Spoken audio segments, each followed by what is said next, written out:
Bonjour l'Afrique et bienvenue dans cette édition de Business Africa. Je suis Ignatius Anor et voici les titres. Le royaume d'Eswatini se tourne vers l'énergie durable afin de stimuler son économie. Le pays se prépare à devenir moins dépendant de l'importation d'électricité.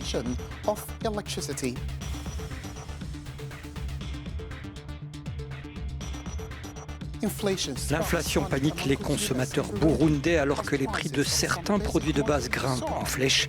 Nous en parlerons avec un économiste local.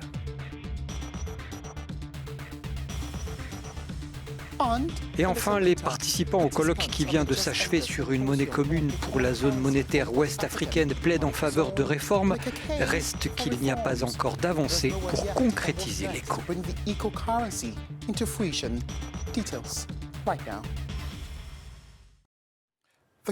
Le royaume d'Eswatini est sur le point de devenir producteur d'électricité autosuffisant. Diversifiant son approche de la production d'électricité, il espère qu'une voie vers une énergie durable augmentera les revenus du pays et développera le secteur énergétique. La mission pour le royaume est simple, produire plus d'électricité pour sa population et vendre le surplus à d'autres pays du continent. Eswatini a ajouté 2 autres centrales solaires photovoltaïques à son portefeuille d'énergie durable. Selon un communiqué du ministère des Ressources naturelles et de l'Énergie, la centrale solaire photovoltaïque de la Vuzima, qui est en fin de construction, garantira une capacité de 10 MW au point de raccordement. Avec un coût de près de 19 millions de dollars, le projet devrait générer environ 13,75 MW d'électricité pour le réseau national. Ce projet est le premier à être détenu et exploité par la compagnie d'électricité d'Eswatini. La Vuzima est également la première centrale solaire photovoltaïque du pays. Le royaume s'efforce de mettre en place des projets énergétiques plus durables dans le but de devenir moins dépendant de ses voisins, comme l'Afrique du Sud et le Mozambique, pour satisfaire ses propres besoins énergétiques. Toujours selon le ministère des Ressources naturelles et de l'Énergie, ce projet a déjà permis la création de 170 emplois. La future maintenance des panneaux solaires devrait permettre d'ouvrir d'autres opportunités salariales. Peter Bembe nous rejoint depuis la capitale de Babane. Il est ministre des Ressources naturelles et de l'Énergie du Royaume. Merci de nous rejoindre dans ce programme. Ce sera un moment de fierté pour le Royaume d'avoir sa première centrale solaire photovoltaïque à l'échelle industrielle. Qu'est-ce que cela signifiera en termes de capacité de production d'énergie ? L'objectif national est d'avoir une connectivité à 100% dans le pays.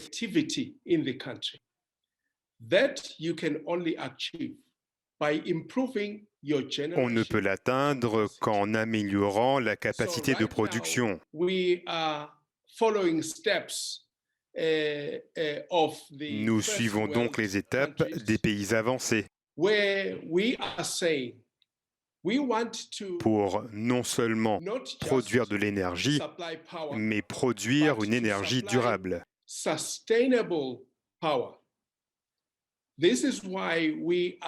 C'est pourquoi nous recherchons un mélange en termes d'approvisionnement en électricité. Nous envisageons un mélange d'énergie solaire et d'énergie biomasse. Évidemment, pour la subsistance, il n'y a rien à faire. On doit toujours s'approvisionner en énergie fossile.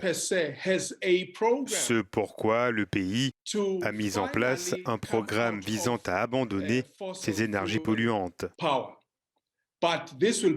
Mais ce sera progressif. Pour l'instant, pour être en mesure de fournir suffisamment d'énergie, nous devons augmenter notre capacité de production. Vous avez souligné l'importance des énergies renouvelables pour améliorer le bien-être des résidents sur le continent. Alors que vous commencez à diversifier votre approche de la production d'électricité, existe-t-il un plan pour fournir une expertise technique aux pays africains encore fortement dépendants de l'importation d'électricité ? Bien sûr, nous sommes prêts à le faire. D'ailleurs, nous le faisons souvent lors de conférences où nous parlons aux fournisseurs d'électricité de la région et de l'Afrique dans son ensemble. Notre fierté dans la réalisation de ce projet est qu'il est à la pointe de la technologie la plus récente en termes d'énergie solaire. Ainsi, nous sommes très fiers de partager cette expérience avec l'Afrique.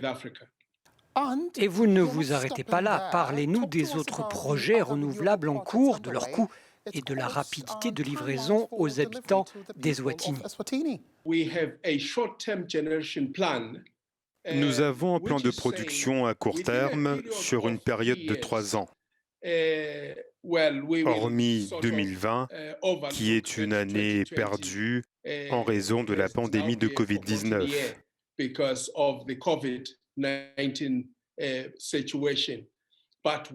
Malgré cela, nous avons toujours l'intention de produire suffisamment d'électricité au cours de la période prévue.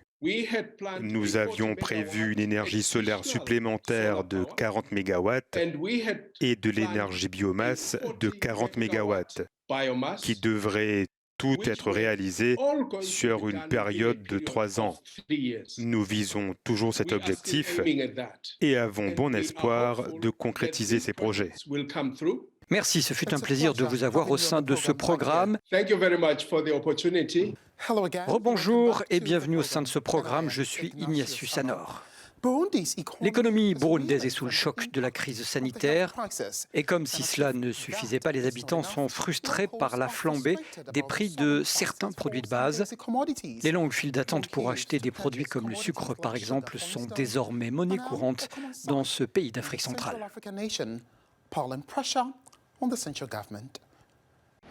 Sucre, huile, boissons, depuis quelques temps au Burundi, les prix de tous ces produits de base ont augmenté.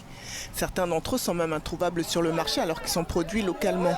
Alors quand ils sont disponibles, les clients se ruent dessus, comme ici dans cette alimentation située dans la capitale Bujumbura. Mais les habitants ont du mal à expliquer cette hausse soudaine des prix. La question du sucre est devenue compliquée. Cette petite quantité était vendue 100 francs burundais, mais actuellement c'est 200 francs. C'est pas suffisant pour mettre dans le thé. On essaye de remplacer avec du miel ou du lait, mais c'est cher. D'autres habitants s'inquiètent pour l'avenir. À un certain moment, la population ne sera plus capable de s'acheter ses besoins de première nécessité. Du côté des experts, on essaye de trouver une solution à cette inflation, comme l'a fait cet économiste. Il faut enlever la spéculation et la corruption qui se généralise en matière de commerce aujourd'hui. Les professionnels du commerce doivent exercer leur métier et je crois que les citoyens vont y trouver leur compte. Depuis 2015, le Burundi est plongé dans une grave crise économique dont il a du mal à se relever. Le taux de pauvreté a lui bondi de 10% et aujourd'hui, 3/4 des Burundais vivent sous le seuil de pauvreté, une situation qui pourrait s'aggraver avec cette inflation. Le récent colloque sur une monnaie commune pour la zone monétaire ouest-africaine a conclu à la nécessité de réformes. L'objectif de l'ECO est de faciliter les échanges commerciaux et financiers, réduction du coût des transactions entre les nations et augmentation de la concurrence. Il reste néanmoins encore une inconnue de taille. On ne sait pas quand les États membres de la CEDEAO réaliseront cette union monétaire de Lomé. Voici la correspondance de Serge Kofi. Kako Nuboko peut applaudir. Les États généraux de l'ECO, qui se sont tenus à Lomé au Togo à son initiative, ont accouché de plusieurs propositions. Les participants ont rendu leur copie sur une réforme monétaire ouest-africaine et les dispositions à prendre pour l'entrée en vigueur de l'ECO, gage de souveraineté des États. Nous, quand on parle d'ECO de la CEDEAO, pour les 15 pays de la CEDEAO. Pas le projet de Macron et Ouattara qui essaient de torpiller le projet de la CEDEAO elle-même. Non, nous parlons du projet de la CEDEAO qui restitue la souveraineté pleine et entière aux États et qui leur servent d'instrument pour la transformation structurelle, comme l'a dit Kako, et pour un développement endogène, un développement autocentré. La feuille de route pour la création de la monnaie éco-CEDEAO fixe comme principe majeur l'indispensable transformation des économies africaines. C'est-à-dire que l'ECO doit promouvoir le développement endogène. Concrètement, plus de dépendance, mais plutôt une politique monétaire qui favorise la production de monnaie en cas de prévision de croissance. ce qui favoriserait l'accès au crédit, notamment pour les entreprises, et donc de facto un développement potentiellement accéléré des États. Les principes qui fondent la construction de cette monnaie, et nous en avons retenu deux. Le premier principe, c'est l'adhésion des populations. Nous voulons vraiment une monnaie des peuples.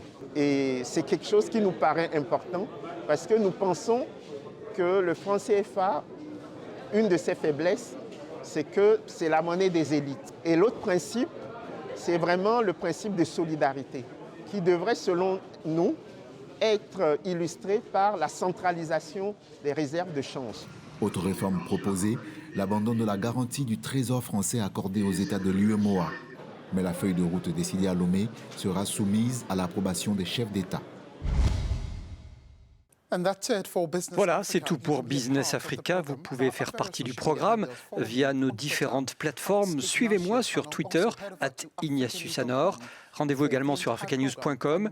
Merci de nous avoir suivis et au revoir.